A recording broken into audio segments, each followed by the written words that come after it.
Yeah, well, I'm not going to lie to you. Feeling a little sad because I think it's like, watching somebody leave home.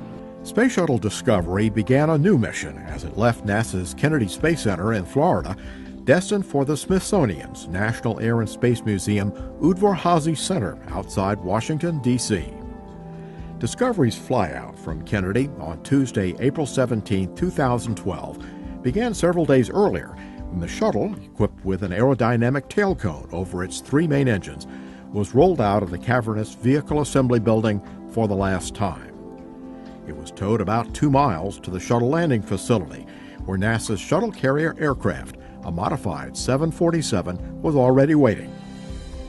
Technicians who had prepped shuttles many times before for cross-country ferry flights once again took their stations inside the mate-demate device at Kennedy to carefully hoist the 83-ton Discovery and place it gingerly on the 747. The combination was pushed away from the steel stacking structure and spent the day as the center of appreciation for employees and NASA officials who came out to see the spacecraft one last time in its operational environment. Some of the astronauts of Discovery's last mission, STS-133, came back to Kennedy to see the shuttle's departure. This has been Discovery's home for a long time, but I think the Smithsonian's going to take beautiful care of her as well. So I look forward to taking my family up there sometime and seeing her on display. Space shuttles routinely impress people with their performances, and even flying through the air on a 747 inspires a certain gee whiz notion even among astronauts. Once you get over the shock of realizing that it's going away for the last time, you can't not look at it and say, wow, how in the world does that combination still work? How does that fly? The 747 and its precious shuttle cargo are going to give many more the chance to see the orbiter as it flies up the East Coast to the nation's capital. We're doing a series of flyovers starting here at Kennedy, and we're doing one in Washington, D.C., and we want to do the best job that we can, so a lot of eyes watching us on this delivery. Retired after more than 25 years of spaceflight, Discovery will take a centerpiece position in the Smithsonian's preeminent Museum of Aerospace Accomplishments. It will testify to the shuttle fleet's accomplishments and inspire future space explorers. Discovery will go on public display in its new home April 19th, 2 days after leaving Kennedy.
Die ausgemusterte US-Raumfähre Discovery geht heute noch einmal zum definitiv letzten Mal in die Luft. Huckepack auf dem Rumpf eines Jumbojets führt die Reise vom Kennedy Space Center in Florida Richtung Hauptstadt Washington.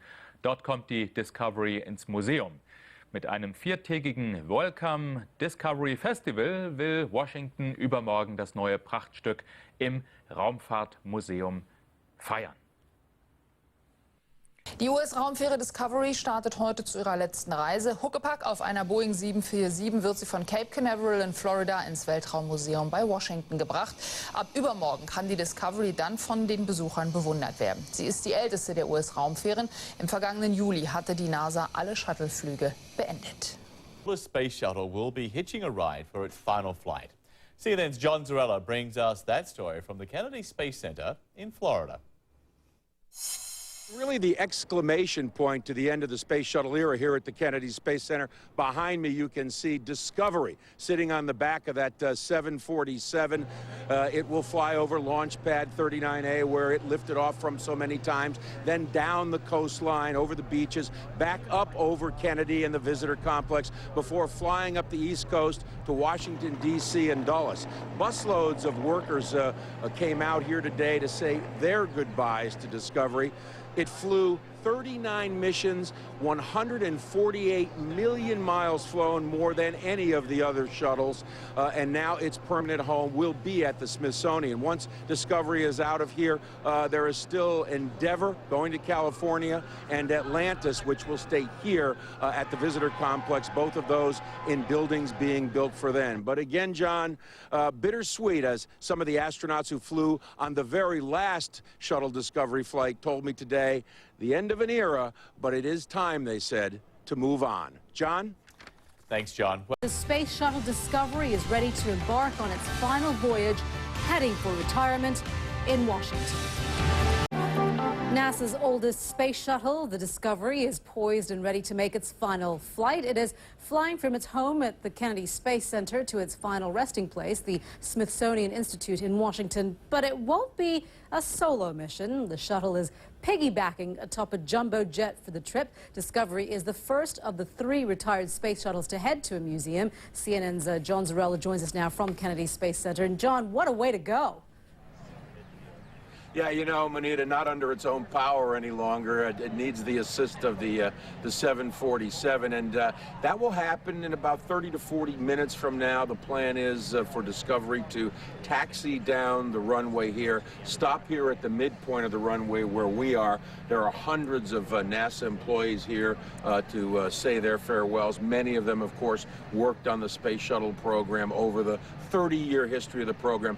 Then it will taxi down to the end of the runway at my left and take off about, in literally about 35 to 40 minutes from now is the latest we've heard.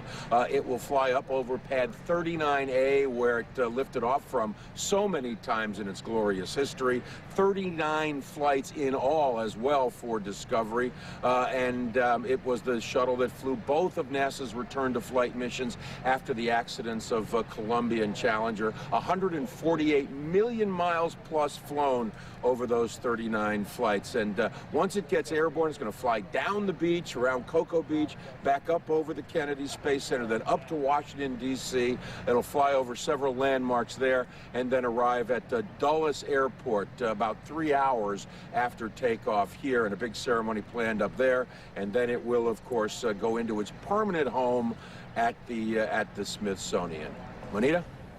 All right, John, thank you very much for that, John Zarella there at Kennedy Space Center. And one word that's being described for this event is bittersweet.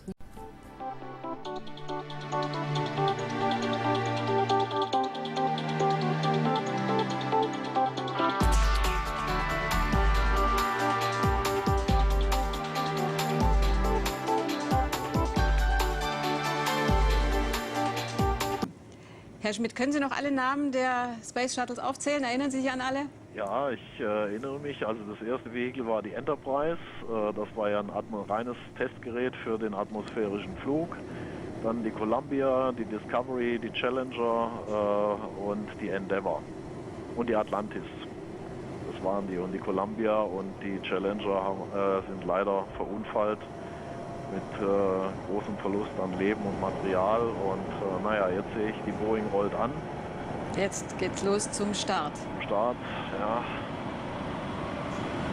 Sicherlich mit großer Schubkraft, damit diese Tonnenlast, Sie haben es gesagt, wie viele Tonnen sind es nochmal, die Boeing zu tragen hat? Der Orbiter, der wiegt ungefähr 80 Tonnen jetzt in dem Zustand. Dafür hat man natürlich in der Boeing strukturelle Verstärkungen, aber die fliegt ja sozusagen ohne jetzt, sagen wir mal, die Passagierausrüstung im Wesentlichen. Da spart man auch Gewicht, also von daher, das ist schon okay. Und ein geglückter Start. Ja, das sieht sehr gut aus, aber die können das. Die haben ja von der Edwards Air Force Base oft genug den Shuttle praktisch zurück ans Kennedy Space Center damit transportiert, wenn eine Landung am KSC unmöglich war durch Wetter oder andere Bedingungen. Also das ist eingespielt.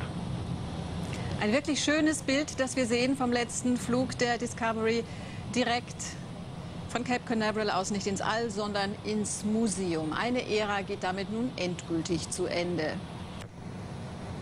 Ja, das ist ein sehr schönes Bild in der Tat. Und Geschichte eben. Und Geschichte.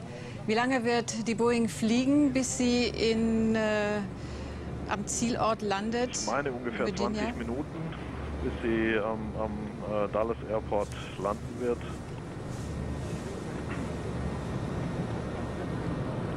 Richtig gesehen habe, ungefähr 20. Dann haben wir ja noch den Weg ins Museum selbst. Wie wird der zu handeln sein? Das heißt, es müssen ja irgendwelche Kräne sein, die den Orbiter dann runterholen vom Flugzeug und dann auf einen Lastwagen hieven? Oder wie muss man sich das vorstellen? Ja, genau. Da gibt es also einen Spezialkran, der erstmal praktisch den Orbiter vom Flugzeug praktisch herunterholt und abladen kann.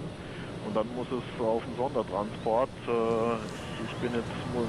Weiß gar nicht, ob das per Schiff auch möglich ist oder eben auf der Straße. Wenn auf der Straße wäre es natürlich sicherlich ein Schwertransport mit einigen Hindernissen, sage ich mal, wie wir das auch in Europa teilweise mit ATV bei der ersten Mission gesehen haben. Also da muss einiges für vorbereitet werden. Aber ich meine, das ist eingespielt sicherlich und von langer Hand vorbereitet, das wird funktionieren.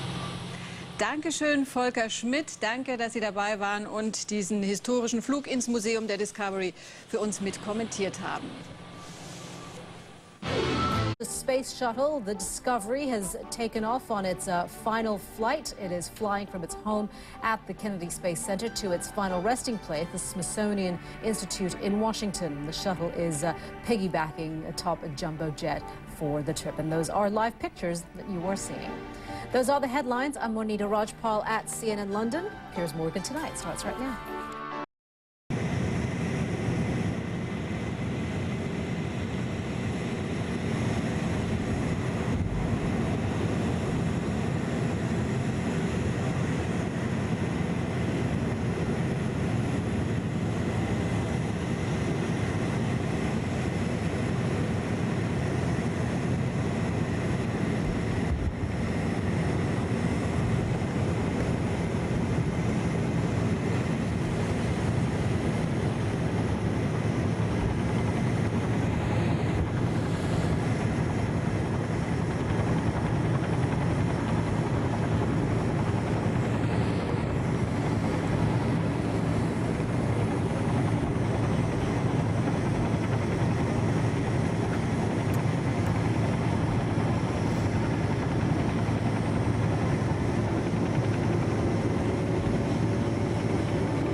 Discovery hitches a ride as it takes one last trip to the skies. We're live at the Kennedy Space Center just ahead. And I'm Christy Lustad in Hong Kong. You're watching Newsstream, and these are your world headlines. Anders Breivik, Space Shuttle Discovery, is in the air right now over the eastern United States. NASA's oldest remaining orbiter clocked more than 238 million kilometers in its career, but it's now hitching a ride to its new home. You can see the shuttle here. It's mounted on a modified Boeing 747. And Discovery's final flight, it takes it from the Kennedy Space Center down there in Florida to the Smithsonian in Washington, D.C. It's expected to arrive at the airport there in about 2 hours' time. Now, Discovery made one final pass around Kennedy Space Center before leaving for good. John Zarella, he's been there all morning. He joins us now live. And John, the site, it's incredible. The space shuttle mounted on top of a 747. Can you tell us more about what you saw and its final flight? Yeah, you know, it's amazing, and I guess incredible is certainly a good word to use, Christy. It's one of those things, you know, once-in-a-lifetime moment about an hour and a half ago as Discovery lifted off here from Kennedy Space Center, heading to Washington, to Dulles. Before it actually left the area, it flew down the beach, then back up over Launch Pad 39A, which it had, of course, taken off from so many times in its history, flying 39 missions, more than any other space shuttle. Then it made one more pass over the crowd here. Many NASA employees gathered to watch Discovery lift off and headed straight north under a cloudless blue sky. Just spectacular. And of course, the 6 astronauts who 14 months ago flew Discovery on its very last flight were here to watch it take off as well. And I'm joined by Alvin Drew, one of those 6 astronauts. And that had to be, some ways, pretty tough to watch as it just headed north. Had very mixed emotions watching it, John, to be honest with you. It was, on one aspect, it seemed like, you know, a fallen hero being carried off on a funeral barge. On the other part, it was good to see Discovery back in the sky again. Those shuttles belong in the sky, in the air. And to see Discovery make that final departure with air beneath its wings was at least somewhat satisfying. Now, you know, we move into the future now. This is certainly the exclamation point on the end of the shuttle program when you see this.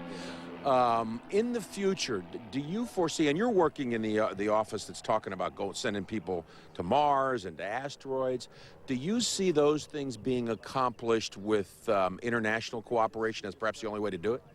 I don't see us going back into space ever again without international partnerships.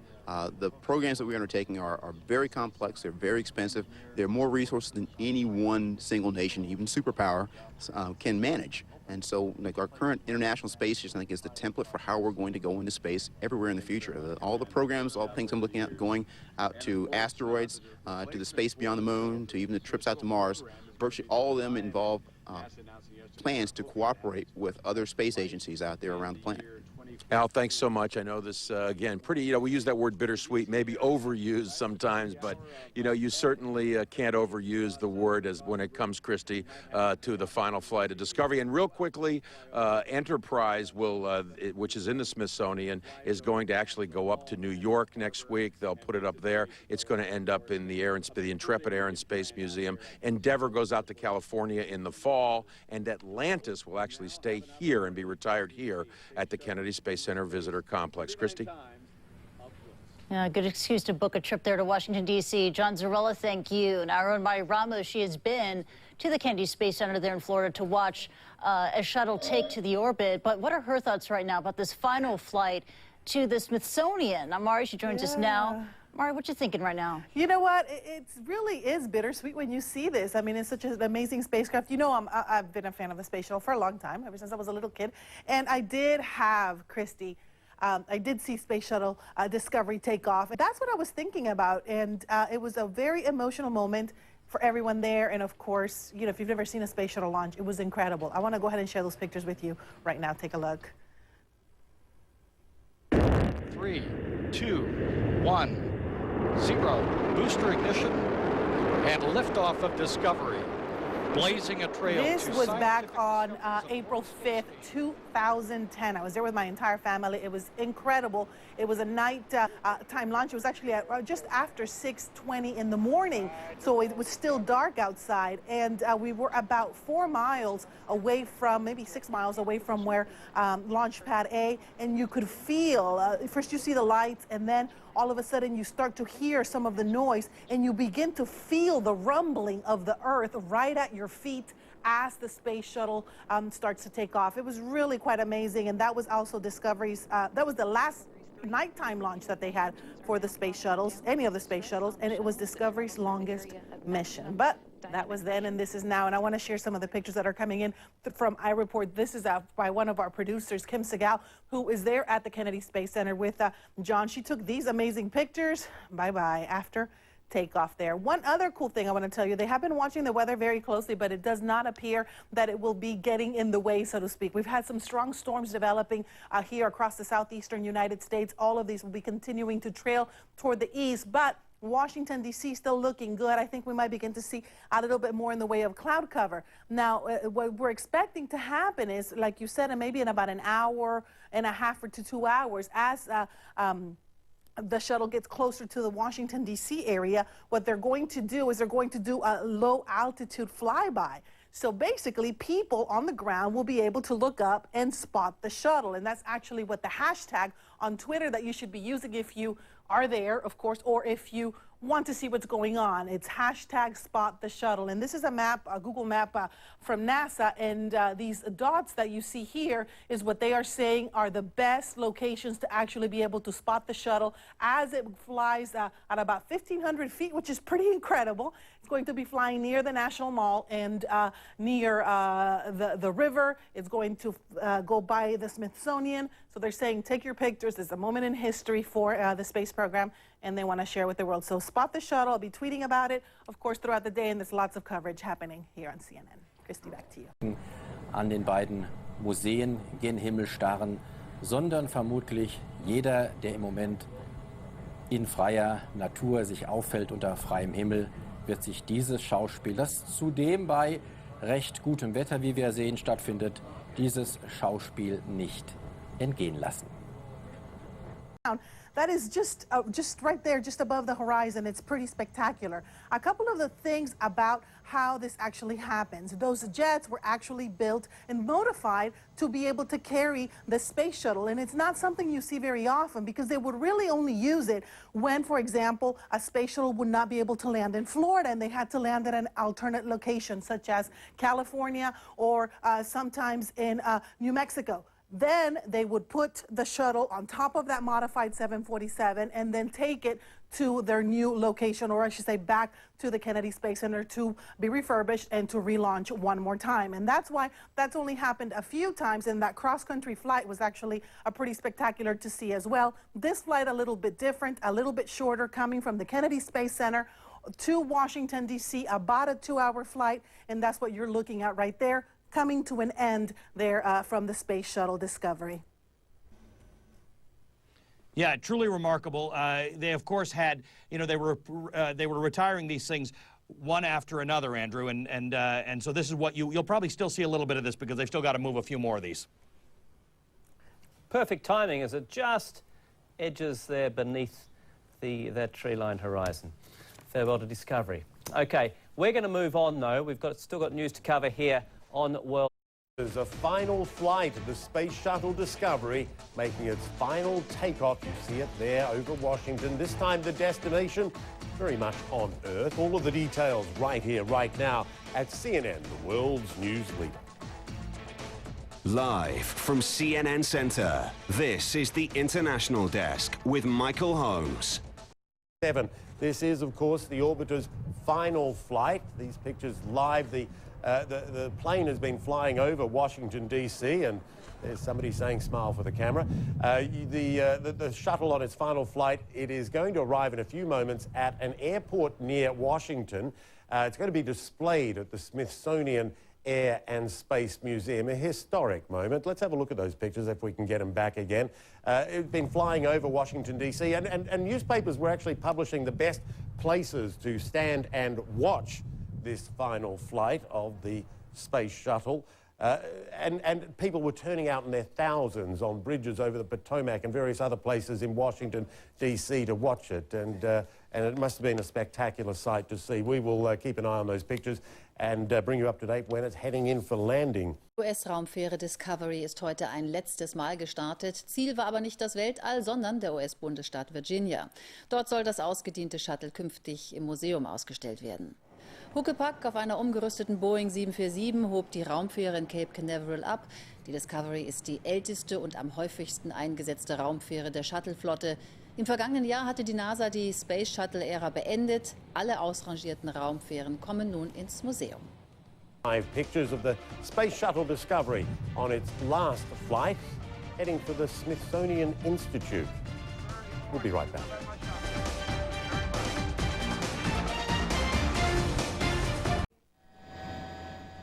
The Space Shuttle Discovery piggybacking on the back of a massive Boeing there, headed for the Smithsonian Institute, the Air and Space Museum. Murray Ramos joining us now. Chat a little bit more about that. I mean, we've seen these sorts of ways of transporting it before, but it always does amaze me, these piggybackings. Yeah, we have seen this before, but it doesn't happen very often, Michael. They only use this type of aircraft to transport the space shuttle when it doesn't come back from space and land at the Kennedy Space Center. That's only happened a few times. What you're looking at there is a retrofitted 747, and there's actually only two 747s that are capable of transporting a space shuttle on its back the way you see it there. It's a pretty amazing sight. There, Murray. Yeah, going right by the Washington Monument. They planned this perfectly, and the weather has been fabulous, I can tell you that. Clear skies. They were going to pass through several places in Virginia, in Maryland, and of course in Washington, D.C., almost as a final farewell, letting Discovery go off and retire in style. This is the oldest space shuttle in the fleet. It flew 39 missions and spent, get this, Michael, a total of 1 year. For you add up all the hours, Discovery was in space, 1 year in space. You see a little tip of the wing there as it passes the National Monument at the Mall in Washington, D.C. It should be landing in the next few minutes. They've been flying around for quite a while at an altitude of about 1,500 feet. So everyone in that area knows that this plane is flying very low, can step out their window and take a look at this magnificent sight. Yeah, apparently they didn't want to give away the actual route, the precise route, but they did tell people a bunch of places where they say, well, you are going to see it from here, here, and here. So they did, for security reasons, not give the actual route out. Yeah, they did give a few spots across the area. There are several of them along the route that it was expected to take. They didn't give an exact timing either, also for security reasons and operational reasons, weather as well. There's a plane that goes ahead of this system, ahead of the plane, about 100 miles ahead of it, trying to find the best possible route for this very delicate flight operation to take place. I think we're seeing it approaching, was that the I think it was the Lincoln Memorial there that we just kind of saw briefly in that shot. This is probably going to be the final path that it takes as it goes through the National Mall. There are crowds of people and, of course, many, many wonderful photo opportunities right now, this moment in U.S. space history. Yeah, headed for Dulles Airport. We'll keep an eye on it, too, and let everyone know when it does touch down. Yeah, one more thing, Michael. If you guys want to follow this on Twitter, the hashtag is hashtag Spot the Shuttle. And NASA's doing it, and you do hashtag Spot the Shuttle on Twitter, and you can track all of the pictures that are coming in, including a Flickr feed of images that people are standing from that area. Or just stay with us. Or do both. That's right. All right, Murray. Good to see you. Murray Ramos there. Continuing to follow the journey of the Space Shuttle Discovery as it makes its final journey, that is from Florida to the Dulles Airport in Virginia and then onto the Smithsonian Institute. That's a shot there of the Washington Monument, and thousands of people had gathered there at the mall to watch the flyover. Certainly dramatic and, for many people, nostalgic pictures. We're keeping an eye on the progress of the Discovery, and we'll bring you updates as it gets closer to landing. To Syria now, 5 days after the ceasefire went into effect, and we're going to keep that box up there so you can monitor what's happening with the Discovery. But 5 days after that ceasefire went into effect, we're hearing about another spike in violence. Video posted online appearing to show government tanks patrolling the city of Jericho in the volatile Idlib province. That's in the north of the country. An opposition group says security forces have killed at least 19 people this Tuesday. Ivan Watson has been covering the unrest from CNN in Istanbul. 19 people killed so far. It sounds a little bit like it was before the truce. Ivan, what's the latest? Sadly, that does seem to be what we're seeing, even though there are a total of 6 UN observers on the ground in Syria right now, thanks to a United Nations Security Council decision. Those observers are supposed to be part of an advanced team that should swell to 30, and perhaps with another decision from the United Nations Security Council, that number could then grow again to perhaps 3,000. But let's keep in mind, more than 9,000 killed, according to United Nations figures, over the course of the last year. Now, the Syrian government, according to state media, has been publishing daily lists, funerals for any from 2 to 16 policemen and security forces killed on any given day. Today was another day where they claimed there were deaths. And for the 5th day in a row, a better part of a week now since the ceasefire, the government has been shelling that besieged and beleaguered city of Homs, and we've been seeing more images of shells smacking into the buildings and the residential neighborhoods in that city, a city that's been shelled for months now.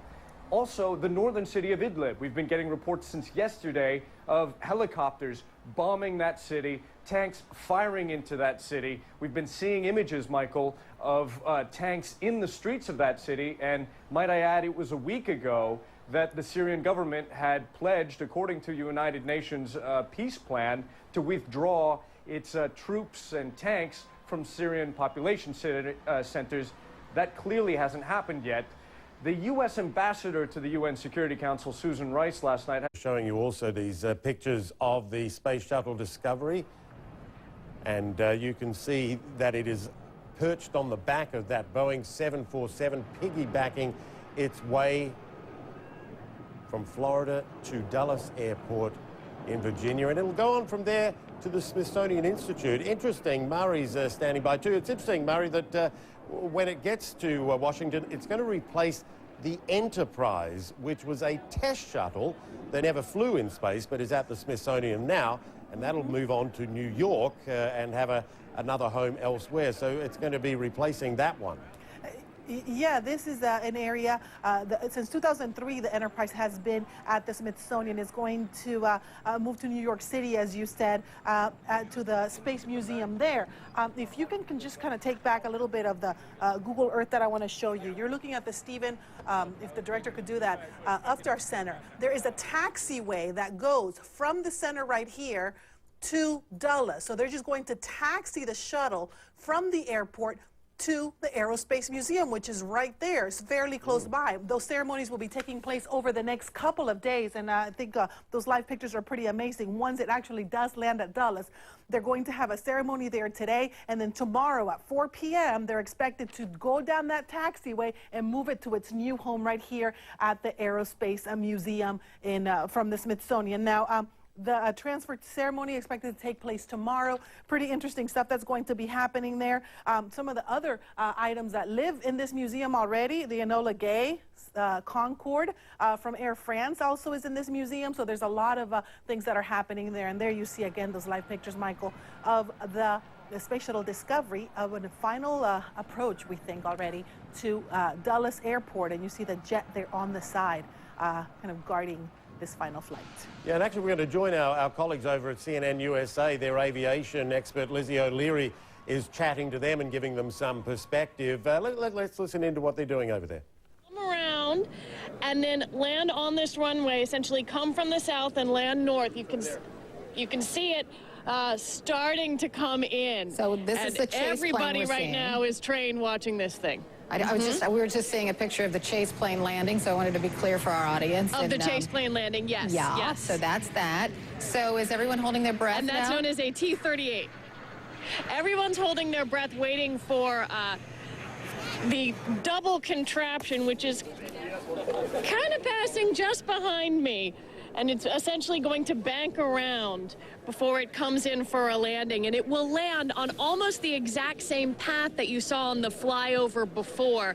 That shot that came right over everybody's head, it's going to do it again and just actually get down on runway 1R at this point. Oh, I can't wait, because that was spectacular, Lizzie. You'll be you're definitely going to get it again. And I think Joe Allen, who talked to us before, described watching this as having a tear in his eye. He probably won't be the only one out here on this deck watching that with that same reaction. You think NASA's milking this because they're doing the transmission thing again? Let's listen for a little bit and see what they say. Turn off and contact ground 121.9er. Copy that. 1219 at the end here.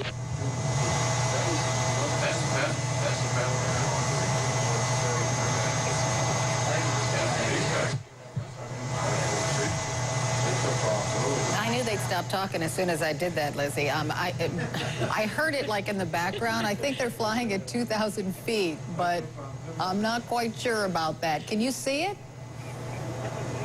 I can see it. Yep, I can see it in the air behind me. It is just essentially off my right shoulder directly behind me, and you're starting to see a long, low loop, and it's going to do a long, low loop before it turns and makes its final approach here at Dulles.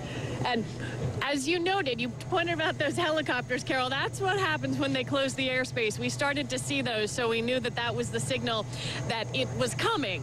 And it's going to be making its way around, probably a few more minutes before it actually makes that really spectacular shot. So is John Sorella right? Is NASA milking this?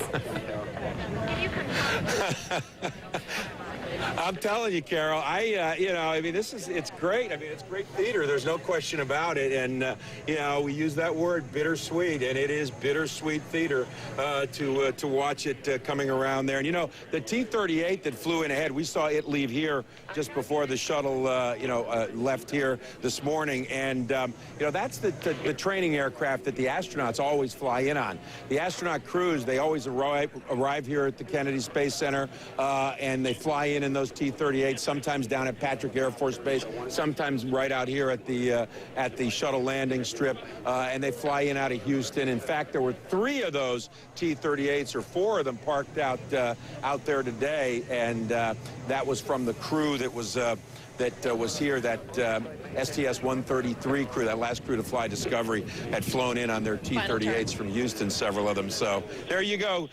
You can see it really clearly now, coming into view there on that NASA television picture. Just what a spectacular sight. Just absolutely awesome.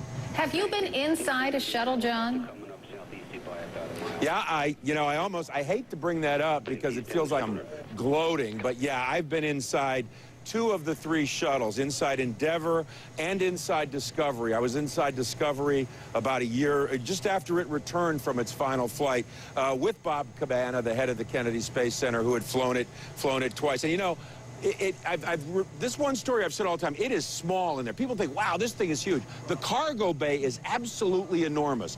But that mid-deck section where we see, not where the pilot and the co-pilot sit, but down in the mid-deck area where we see them usually hanging out during the missions and all, it seems like it's really big, but when you stand inside there, it's really not much bigger than the size of some people's walk-in closet. I mean, it is pretty cramped in there, and they've got that's where their food is, that's where their bathroom is, that's where they hang out.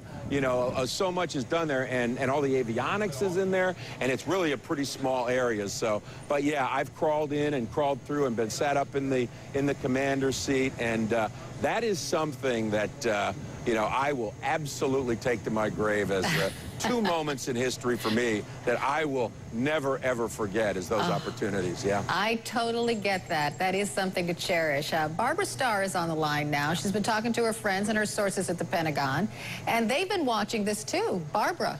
Well, absolutely, Carol. We all went outside, hundreds of people at the Pentagon pouring outside on this beautiful morning to watch the flyby. Everyone was out there, from the lowest ranking privates and sergeants all the way up to generals and admirals with stars on their shoulders. Everybody wanted to go outside and have a look. And, you know, here at the Pentagon, you don't often get to report news with a smile on your face, something pleasant, and this really was a beautiful morning. A lot of Air Force people out there cheering it on. The shuttle flew right over our heads and people erupted in cheers. There were horns honking on the road next to us. So a lot of, for once, a lot of good cheer here at the Pentagon and a lot of kind of warm feelings by the military looking at this piece of history, passing them by. We were able to chat with a couple of different Air Force people out there who offered all kinds of thoughts and advice about what was going on, kind of explained the whole chase plane bit to us. I think we're all waiting to see what photos the crew up in the shuttle and in the chase plane got of Washington out on the streets this morning, looking up at them. We're going to have some pictures we'll post on our own CNN security clearance blog a little bit later of our very unique view here at the Pentagon, because it was fascinating. It just went right over our heads. We could see the underbelly of the whole thing very close by. And then, of course, we've all been watching as it continues sort of on this slow loop around the nation's capital and gets ready to land at Dulles Airport. Yeah, Barbara, we think it's making its final turn, and it will land in just a couple of minutes. But we've been wrong before, but we think it's going to land shortly. But you're right, I can't imagine, because planes don't fly over the Pentagon every day. Well, they don't. I mean, there's a lot of bad memories of what happened here more than 10 years ago. So for people to be out there looking at planes, smiling, laughing, honking horns, waving and clapping is quite a change from what this building and these people have known here. This was a morning all of good feelings about seeing a plane flying overhead, and that was an awfully nice thing to see, and a really nice thing to be able to report for once around here. Very It cleansing. was a real piece of history, you know, flying by. And I think that's part of the reason that so many military people came out of their offices to stand on the Pentagon lawn, on the bridges, on the roads around the building, to have a look up into the skies and see this piece of history flying by. Sort of I suppose the real marriage of civilian space technology with some help from the military. Thank you, Barbara. Let's go back to Lizzie O'Leary, because, as I said, we think that this thing is making its final turn, but we're not so sure. Lizzie's on the ground there. What do you think? Well, it is making its final turn, but this is, we should point out, a very, very big double contraption, because you've got, of course, both the shuttle and a 747, both of which are very large. So the final turn is not exactly like pulling a U-turn in a car. It takes quite a bit for it to come all the way around. It came all the way around behind us. It's making its final turn out of view, and then we'll come back this way, go behind me, and land just over there. This is a long process, believe it or not, to maneuver that very large contraption around to get it down onto the runway, but it should come right over our heads, probably in a few minutes. 5-6 minutes is the guess right now, but as you pointed out, we've been a little bit wrong before, just waiting for this thing to come into view. Okay, so Dulles is a busy airport. They're not closing it down for this, right? It's still up and running?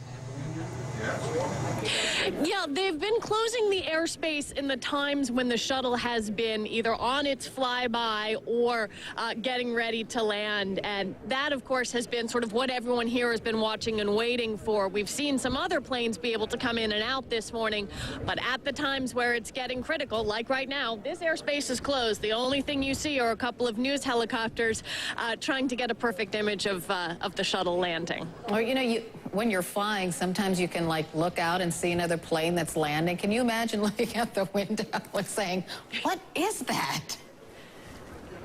Well, absolutely, and people have captured great images before out of airplane windows of shuttle launches. That is something that people like to do.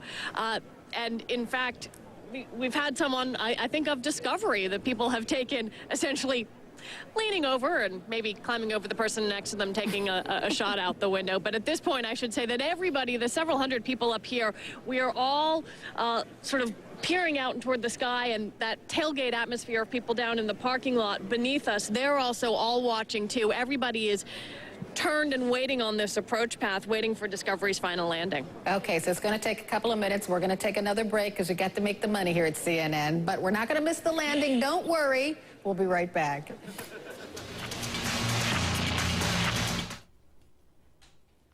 All right, you've been watching our coverage of the arrival of the Space Shuttle Discovery on the back of that Boeing 747 as it heads into Dulles Airport. We're going to take a short break here on the International Desk, but we will be right back.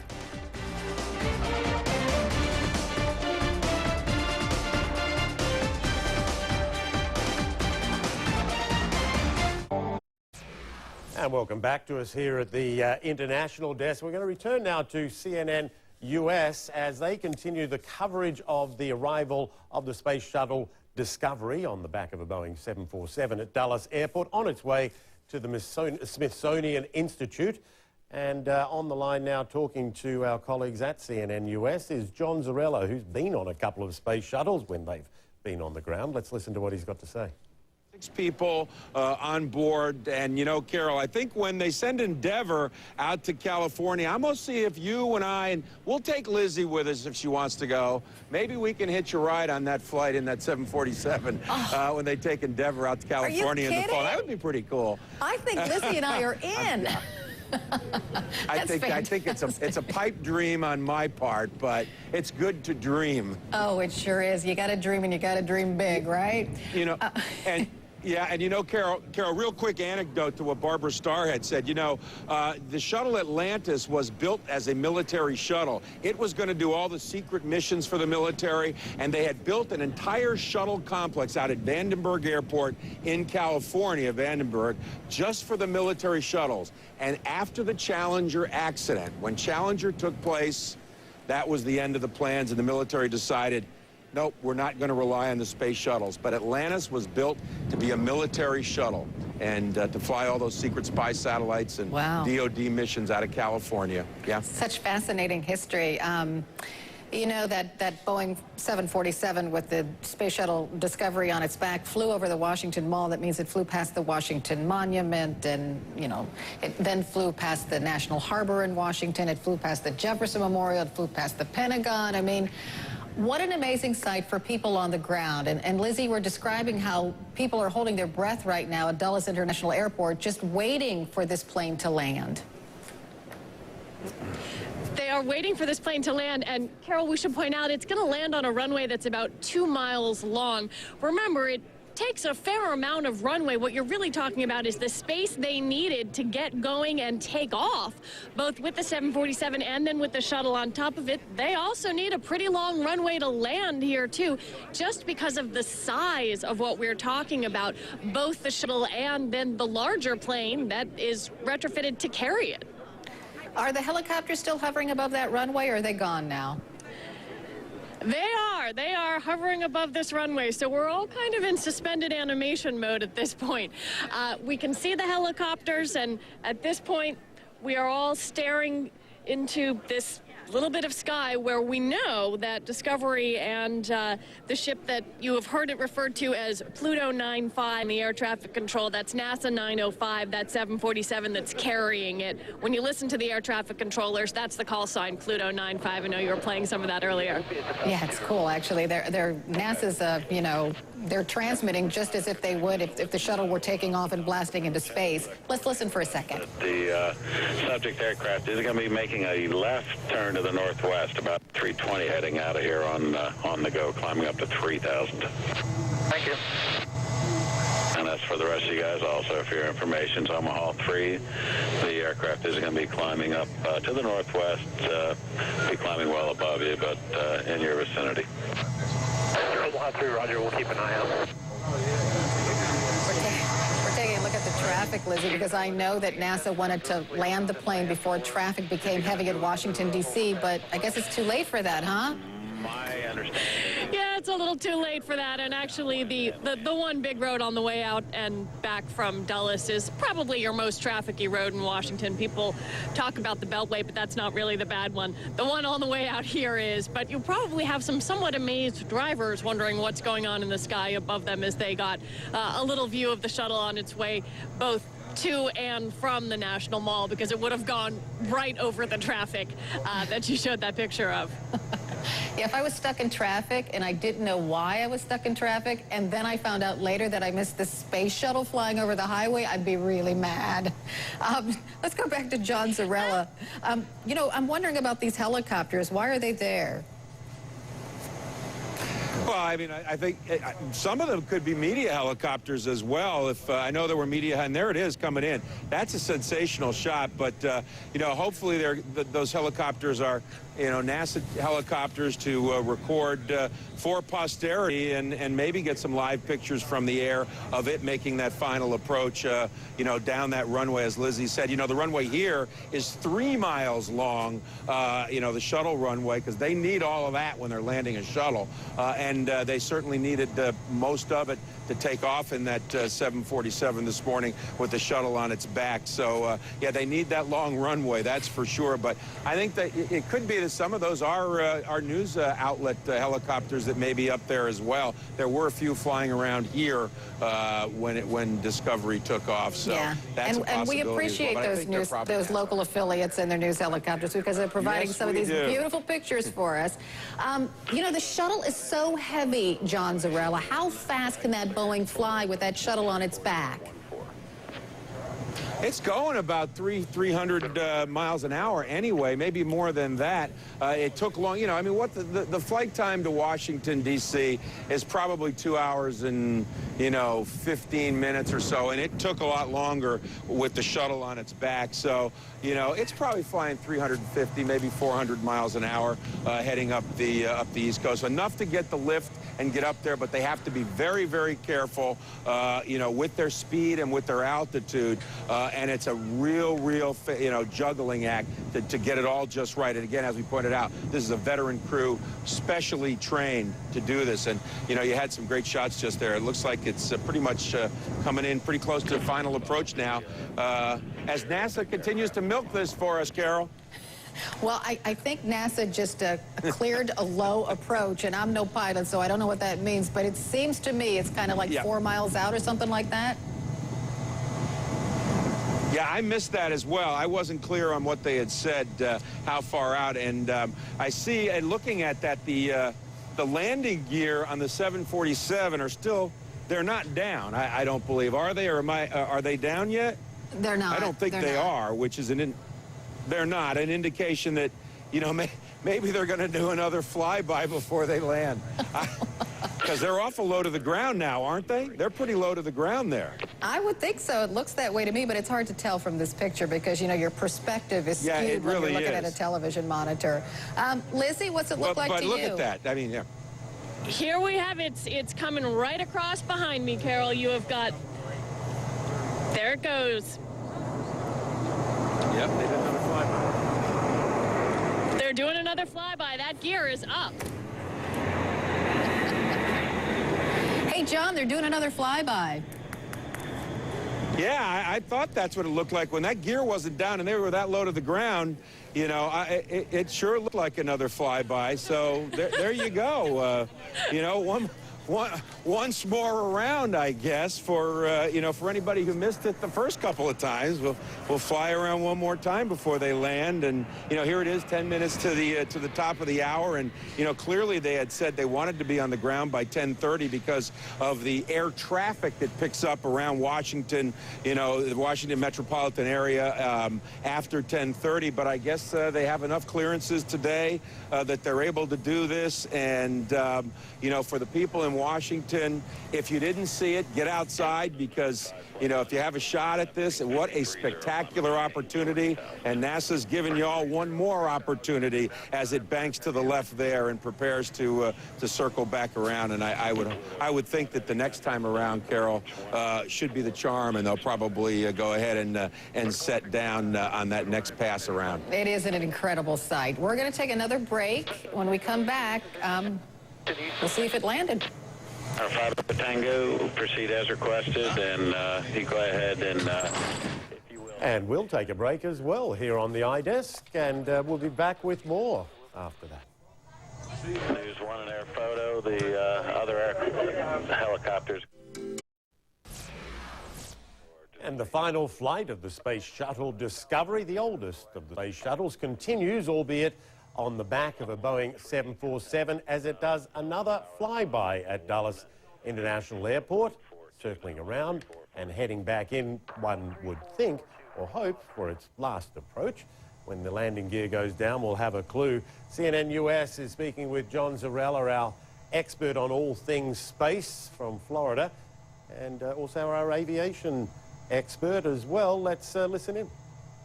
It will become a museum piece. Lizzie O'Leary has been at Dulles for a couple hours now. She's been watching this unfold. Bring us up to speed, Lizzie.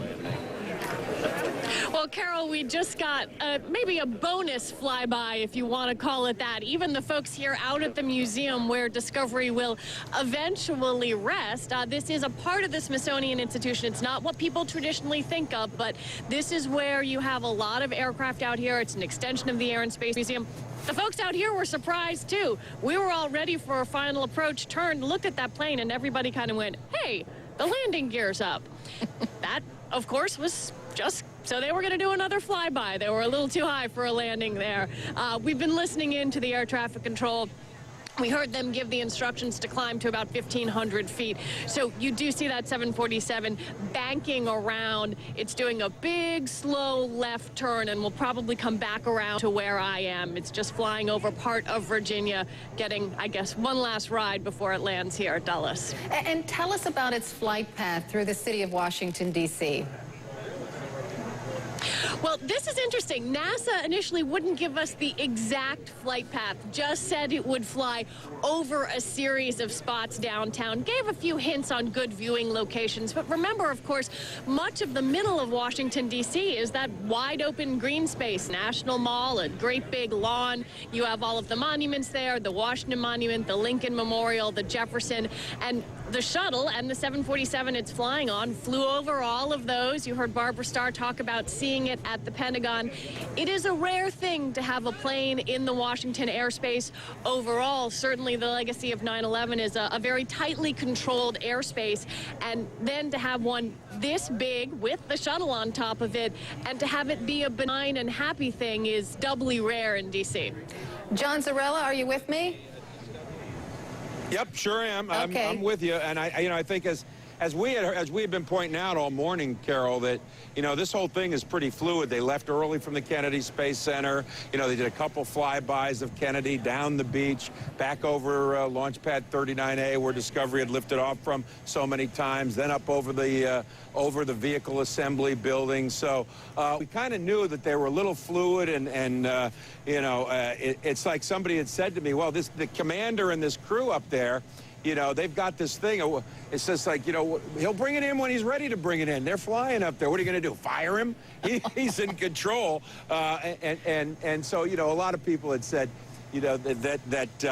this was kind of expected, that they would do some things differently. There would be a little surprise here and a surprise there, as much as they could do within the limits and the confines of the airspace, certainly in and around Washington, D.C. But without question, everybody got, another bonus look at that flyby. And I have to tell you, Carol, from seeing that this morning, I know what Lizzie and all those people watched. That is sensational, without question, to see that thing literally a couple hundred feet off the deck as it flew by us on the back of that 747. Just a phenomenal sight. And we're all sitting here going, oh, this is spectacular. But for the astronauts who flew on board the Space Shuttle Discovery and other shuttle missions, this has got to be a very emotional day. So let's go back to Dulles. Lizzie, you have an astronaut with you? I do. I'm joined by Bill Reedy, who flew on Discovery and commanded Atlantis. And you were telling me something interesting. You joined at a sad year for the spaceflight program. You joined in 1986. What was it like basically being a part of bringing shuttle flight back? Well, 1986, as you know, was a tough year after the Challenger accident, and we immediately started going about redesigning the major shuttle systems, and of course that led to Discovery's flight a couple years later, STS-26. One of the things that Joe Allen was telling us about was how quiet it is when you are inside a shuttle. You have had an experience that not many people have had. Describe being inside Discovery for us. Well, my colleague, Dr. Joe, I think kind of understates it. Getting to space, the first 8.5 minutes can be very, very, very noisy, as you can imagine. The solid rocket's firing off the launch pad for the first 2 minutes. It shakes, it rattles, it rolls. You can't talk in a normal tone of voice. You can barely read the instruments. But after that, you're 40 miles up, you're above most of the atmosphere, the solids fall away, and the next 6.5 minutes is like being on an electric glide. It's quiet, you raise your visors, you can talk in this tone of voice back and forth in the cockpit, and then instantaneously you go from 3 Gs and this gorilla sitting on top of your chest, just struggling to even get a breath, to 0 G, and everything floats. Your checklists float on their tether, your arms float, yeah, and it is quiet. And what would someone who has never been in space not know? What's the thing that surprises people the most? Well, I guess for first-time pilots, when the solid rocket motors come off, there's this huge explosion and fireball that appears right in front of your face as the motors kick away from the space shuttle. And there's this huge structural bang in the vehicle, and they never prepare you for that in the simulator. So that's the new guy thing. The new guy thing, let's contrast that with what I guess we could call the old guy thing, which is watching something you have flown in twice come in for its final flight. Do you talk to your fellow astronauts, and what's that experience like, saying goodbye to the shuttle program? Well, it is bittersweet, and I know you hear that again and again and again, but that's the only word I can think of to characterize it. The vehicle flew 39 times in space, logged millions and millions and millions of miles, deployed constellations of telescopes and other satellites. 200 plus people flew aboard Discovery. It's iconic, I think, in the shuttle fleet. Bill Reedy, thank you very much. Carol, I'm going to send it back to you as we are waiting for Discovery to make her final approach. All right, Lizzie O'Leary, great job. Thank you so much. And thanks to John Zarella as well. We appreciate it. And also Barbara Starr. I'm going to step away right now and watch this thing land like a viewer and turn it over to my colleague, Kira Phillips. We've all been watching it, and it's been awesome. fascinating. Yeah, I mean, we're talking, I mean, I think it was perfectly said by that former astronaut, was that this is iconic. Discovery is iconic in the shuttle fleet. John Zarella, are you still there in Florida? Yep, I'm here with you. So this has been your beat for many, many years. As you watch this, as you're kind of going over in your head how many times you have interviewed the crews there of Discovery, what's going through your mind? What are you thinking about as we start to watch the craft land? Well, you know, I think, like so many people here think, and of course, you know, my opinion is certainly somewhat skewed, that you know, it had a lot of flights left in them. All of these vehicles could have flown more, except for planning that didn't go perhaps the way it should have. You know, NASA deciding they were going to go away from the space shuttles and go to the Constellation program, which was then killed by the current administration, and another program brought in.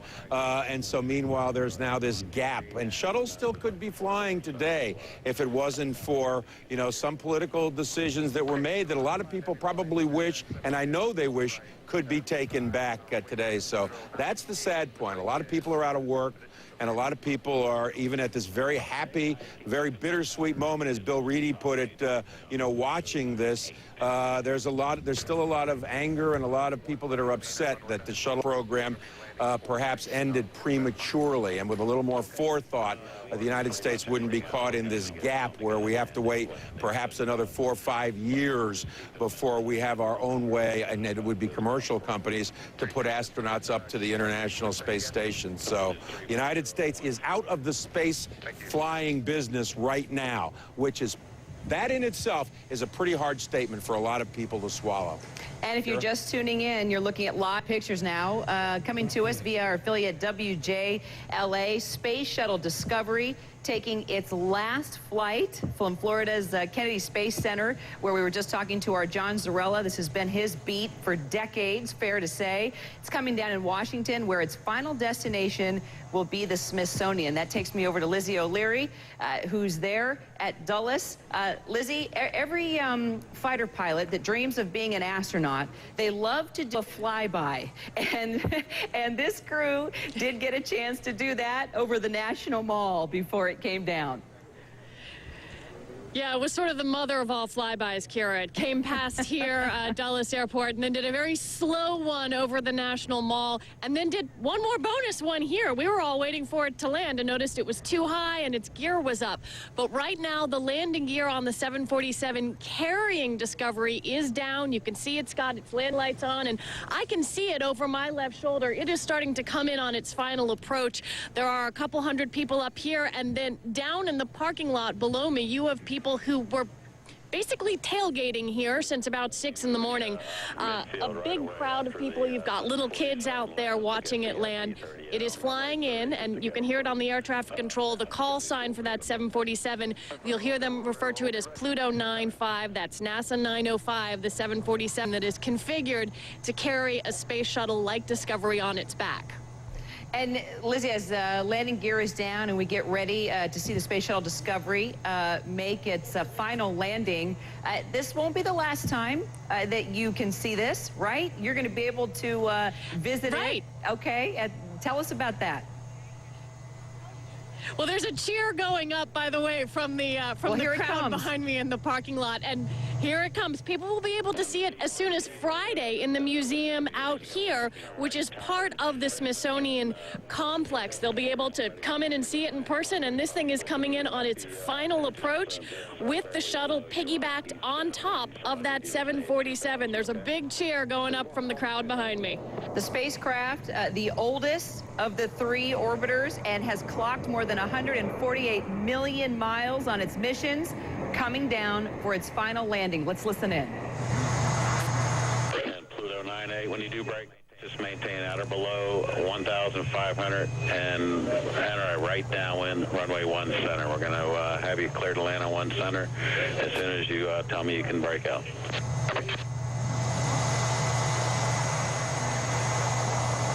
Okay, I just want to let you know. All right.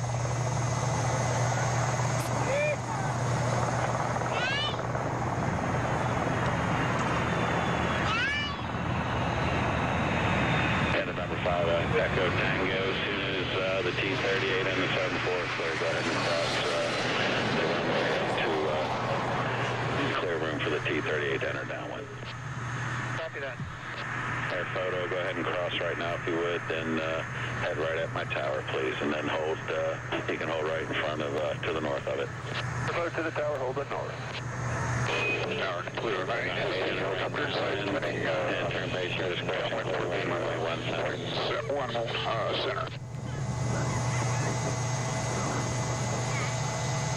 And it's down, the Space Shuttle Discovery, ending its final flight. It left Florida's Kennedy Space Center, headed here to Washington. Its final destination now, the Smithsonian. Our Lizzie O'Leary there on the ground at Dulles. And we can't hear the energy, I guess, Lizzie, but I know you can. I could, and there was a lot of applause and a lot of cheering, and you had 2 astronauts here who flew in Discovery. Indeed, one of them, Joe Allen, who was also in the control room for several of the Apollo missions. So people with a very long history with the Space Shuttle program, which has come to an end, in the air, people will be able to come and see these space shuttles, a number of them in different places. Discovery will be here out at a special branch of the Smithsonian. And basically, Kira, what happens is it takes about 2 days to get it off the top of that 747 that it's on. Imagine a giant crane-like contraption that lifts the shuttle off and then moves it. That'll take 2 days. And then on Friday, it will actually be in here, and people can come and see it. They can't go inside, but they can get a pretty up-close look at Discovery, which flew 39 missions in space.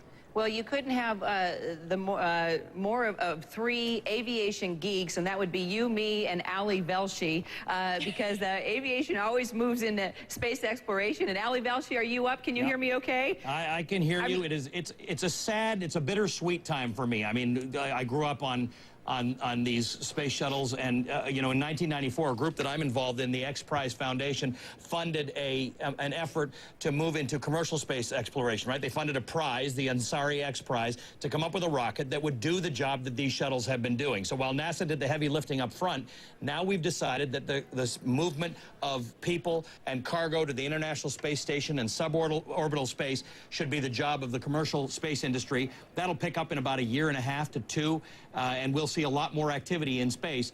But to see the kids that grew up thinking they wanted to be pilots and they wanted to be engineers because of this that you're looking at, they don't have that right now, and that's kind of sad to me.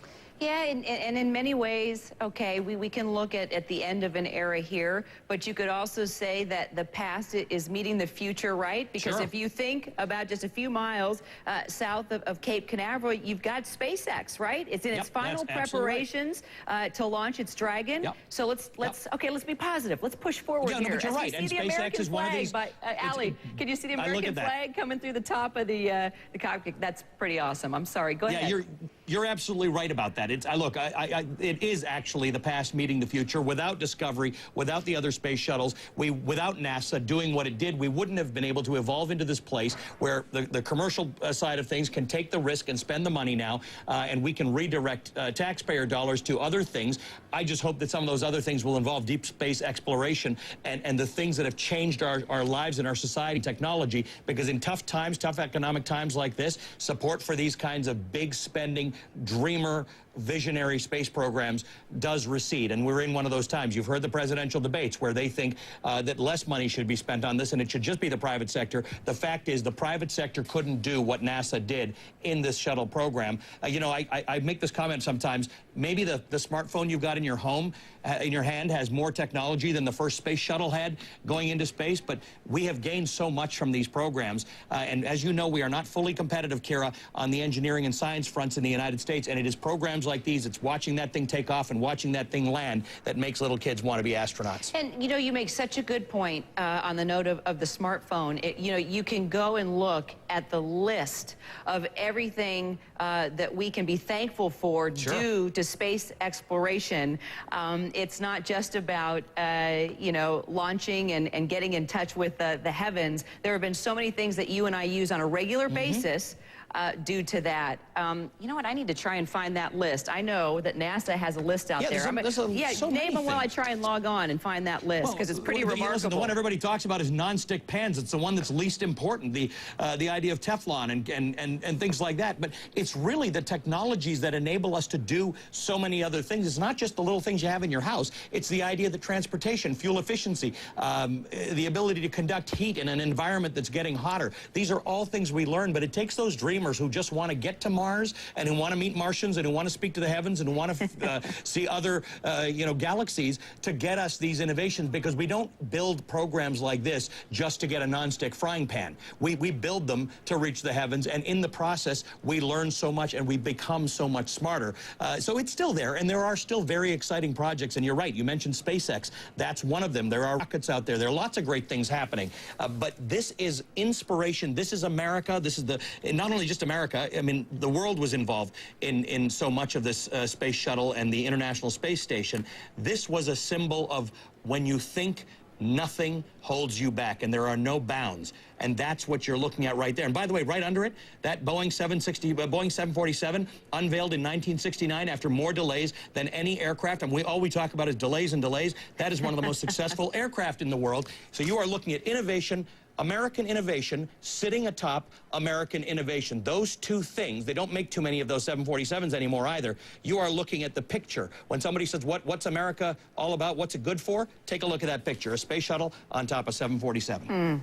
And now to the moment there on the ground at Dulles, our Lizzie O'Leary giving us the perspective from there. You know, you listen to the comms, Lizzie, and the crew sounds, you know, mellow, business as usual, but you know the hearts are beating as as Shuttle Discovery coming to, this iconic part of the shuttle fleet coming to an end. I'd love to know what's going through their minds right now as they are slowly taxiing up. Well, absolutely. And John Zarella down in Florida was telling us that there was a 6-person crew inside that 747 cockpit. Maybe the best analogy to draw is something that one of our producers here just pointed out to me. When you were listening to the air traffic control, you heard the call sign of that plane was Pluto 95. Pluto, once identified as a planet, now no longer a planet. A little bit of an ironic analogy there for this, the final flight of a space shuttle, and a space shuttle program that was once an emblem of American space exploration is no longer. So you have that call sign that sort of goes along with part of the narrative of the space shuttle program. Certainly some of the astronauts who flew on Discovery have described this moment. We've used the word bittersweet a million times on the air this morning, but one of them, Joe Allen, said he was watching this with a tear in his eye when he saw the first flyby, and probably would again when he saw the final landing, Kira. So what are we going to see next? Will the crew come out, give a press conference? Can you kind of give us a run of events? Yeah, what comes next is a bit more technical, frankly, and what happens is what they call, the phrase for this is the demating of those two aircraft. Essentially, it's a great big crane that will do in reverse what was done to actually get that shuttle up on top of the 747. They will lift it off and it will be moved into the hangar here at the Smithsonian, which is sort of an extension of part of Dulles Airport right now. The Enterprise is here. That shuttle, which never flew in space, will go up to New York eventually, as there's sort of a merry-go-round of shuttles going to different places across the country. One in New York, one in California. There you go. Hit the Intrepid, hit the Smithsonian. This one, Discovery, will live here. Exactly. You can go hit them all. And if you want, you can go. Musical shuttles will end here. Yeah, well, I was just, as you were naming all the places where you could go, if you really want to go old school, Lizzie, and you've probably been there, McMinnville, Oregon, where the Spruce Goose is, you can go and tour that aircraft as well. So heck, we could even, put together a whole tour of these famous vehicles of sorts. But so, all right, so it's kind of a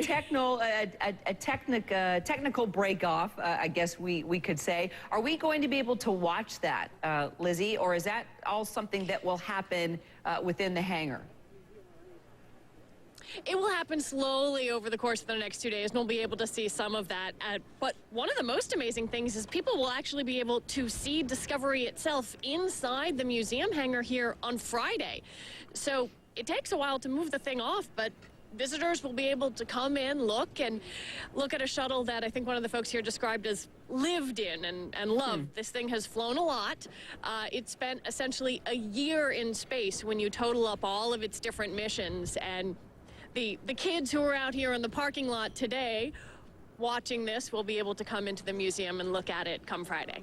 All right, I don't know. I try to think that any question is an okay question. But okay, Kira Phillips there and Lizzie O'Leary on CNN USA, who've been walking us through this the final landing of the Space Shuttle Discovery, touching down at Dulles International Airport, which is in Virginia, and completing its final mission, coming up from Florida, Kennedy Space Center.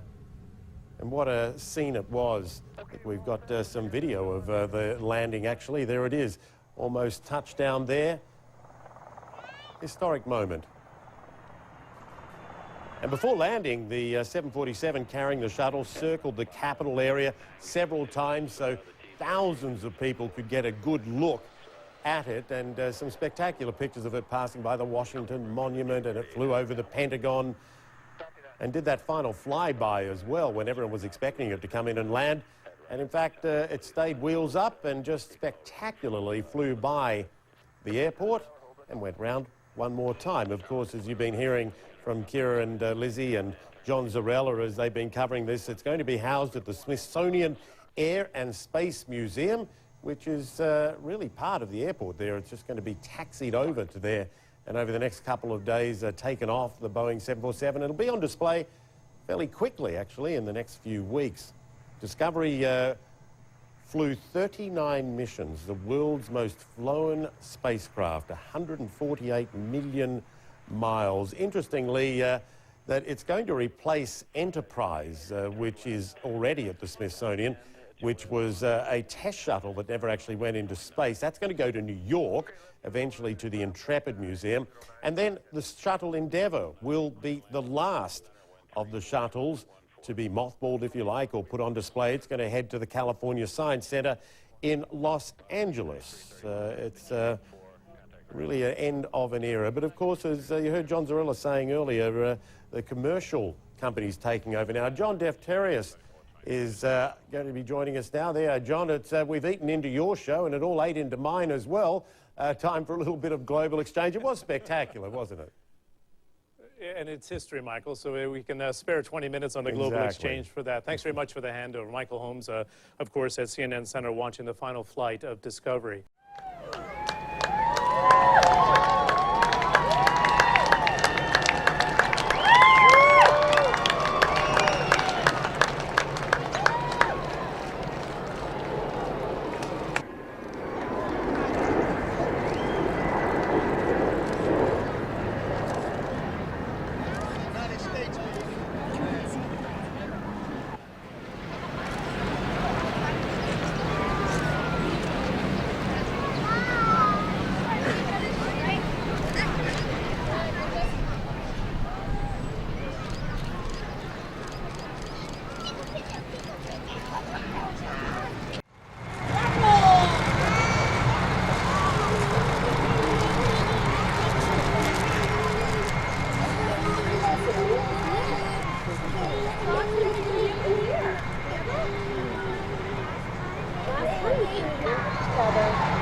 Hello, I'm DJ Emmanuel. Welcome to NASA Goddard Space Flight Center.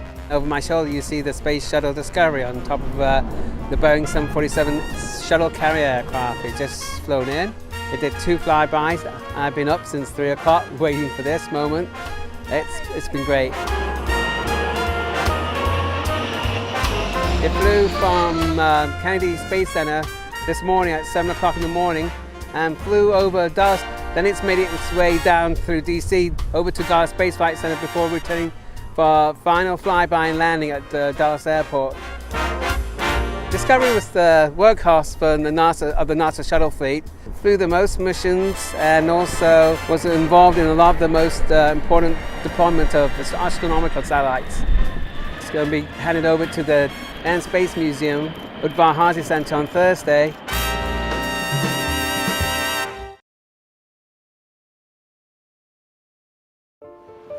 Enterprise was used for glide tests only. It has never flown in any actual shuttle missions. It was used to test the aerodynamics and flight controls of the shuttle. It wasn't powered, it was just used to study the concept of using a reusable glider. The two cranes are what they're going to be using to unload the shuttle Discovery off the jumbo jet. On Thursday, both the shuttles are going to be outside the Udvar-Hazy Center for the public to go around. No better place for it than the Udvar-Hazy Center. This is a great place to display the Discovery shuttle, since this is the workhorse for NASA.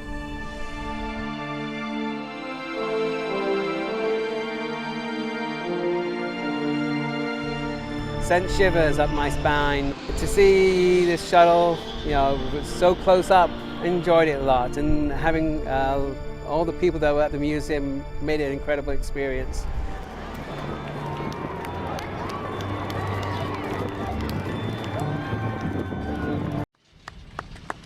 Good morning. It is a beautiful day, and thank you for joining us. Welcome the last flight, truly last flight of the Space Shuttle Discovery. So, Discovery is the longest veteran of the Space Shuttle fleet. In their early years, launching critical communications satellites and sometimes even servicing them when they didn't work correctly. She launched military payloads that kept our servicemen and women safe overseas.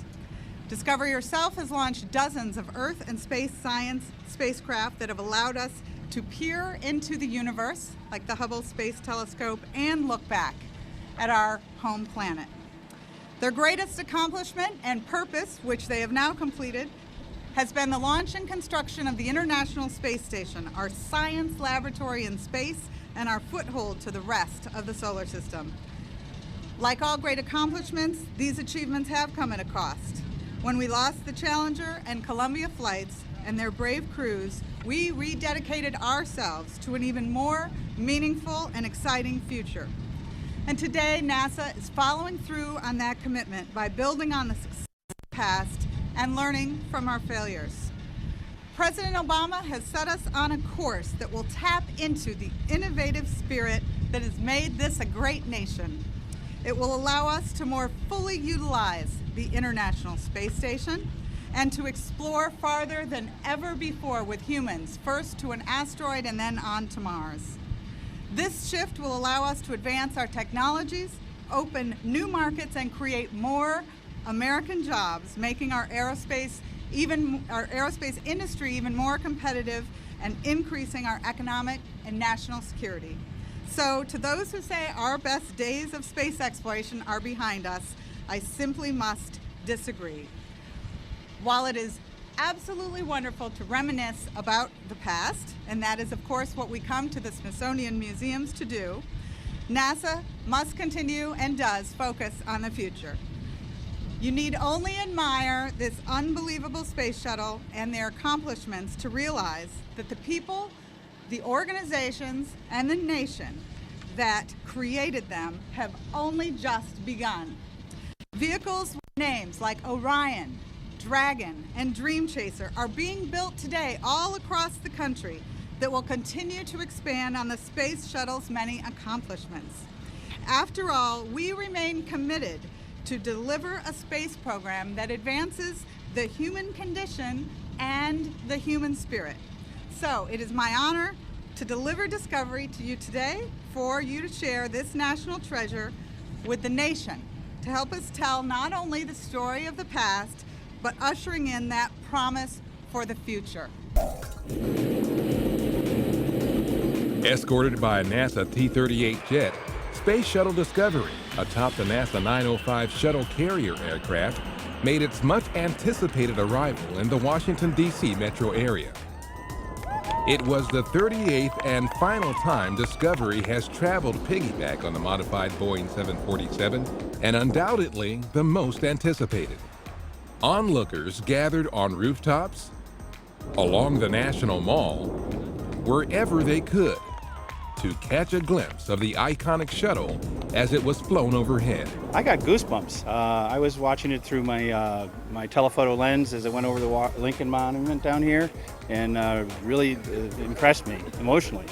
what a defining moment this is for us, because it's the end of an incredible space program. There's so much the shuttle program has done, and I wanted to make sure that my kids had that personal appreciation of it. After a series of flyovers, the SCA and the most prolific space shuttle in history made a picture-perfect landing at Dulles International Airport in advance of its induction into the Smithsonian and display at the Udvar-Hazy Center in Northern Virginia. To those who say our best days of space exploration are behind us, I simply must disagree.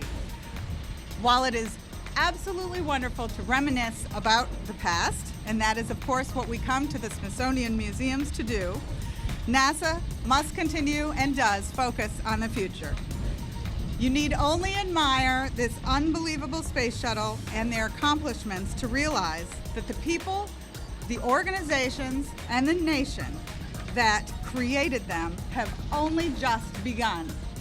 We'll have more coverage of Discovery's trip to the Smithsonian on the next episode of This Week at NASA. Auf Abschiedstour. Das Space Shuttle Discovery ist zu seinem letzten Flug aufgebrochen. Auf dem Dach einer Boeing 747 startete sie vom Weltraumbahnhof Cape Canaveral in Florida in Richtung Virginia. Auf dem Weg dorthin drehte die Discovery eine tiefe Ehrenrunde über Washington. In Zukunft wird die älteste und meistgenutzte Raumfähre dann in einem Museum in der Nähe der Hauptstadt zu bewundern sein. Ist die amerikanische Raumfähre Discovery. Ihr Ziel nicht mehr die Weiten des Weltalls, sondern ein Museum in Washington. Eine Boeing 747 nahm Discovery Huckepack und flog nach dem Start in Cape Canaveral extra niedrig. Denn obwohl erst die Morgenröte am Himmel stand, waren Tausende gekommen, um den Star der Shuttle-Flotte noch einmal zu bewundern. Die Discovery hatte als erste US-Raumfähre an der russischen Raumstation Mir angedockt.